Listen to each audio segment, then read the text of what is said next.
সাৰ মই এটা কথা কওঁ তোমালোকক বাটৰ মালা আলে দিছো মুখা আলে দিছো মোক কিয় ঘৰ দিয়া নাই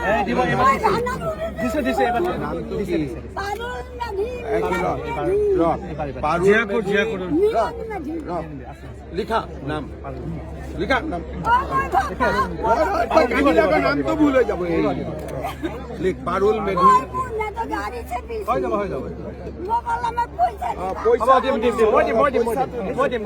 ভাল লাগে নে পইচা লাগে তেতিয়াহ'লে তই মোক কলটো দিব লাগিব পাইখানাখন দিব লাগিব তোক কি কি দিবা দিব লাগিব তই 1 মিনিট শুনি যা তোক মই কি কি দিম তই খালি শুনি যা তোৰ নাম কি পাৰুল মেধি মিলন মেধি লিখ গাঁৱৰ নাম লিখ গাঁৱৰ নাম এই আকৌ পাহৰি গলি গাঁৱৰ নাম জিয়াকুৰ লিখ গাঁৱৰ নামটো কওঁ মাই জিয়াকুৰ তই চিনি পাওঁ দিছি IBSত আবুক আজিৰ পৰা এটা ঘৰ দিবি লিখ এটা লেট্ৰিন দিবি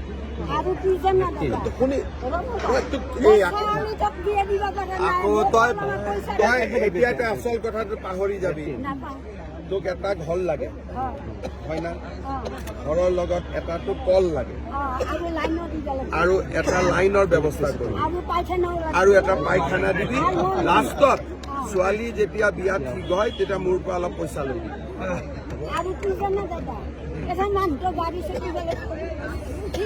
তাৰ ট্ৰিটমেণ্টৰ কাৰণেও কিবা এটা দিব লাগিব তাক ট্ৰিটমেণ্টৰ কাৰণে 10,000 টকা দে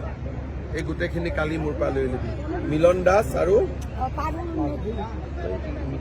কেনেকে আহিব তই ৰাইজৰ সৈতে গাড়ীত উঠি আহিবি এই নামটো কিয় জিঅ'তে কি হোৱা নাছিলে IBS এতিয়া তই খালি এটা কথা মই পইচা দিম যদিহে তই পিঠা এখন লৈ আহিলিহেঁতেন তই অনা নাই মোৰ কাৰণে পিঠা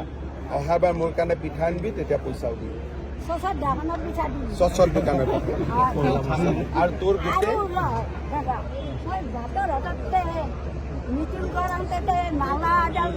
মনত আছে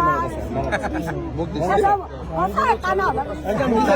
দাগ দিছিলি নে মোক দিছিলি মালা দিছিলি মুখা দিছিলি গতিকে মালা মুখা দিয়াৰ কাৰণে আজি তোৰ গোটেই কামখিনি মই কৰি দিম পইচা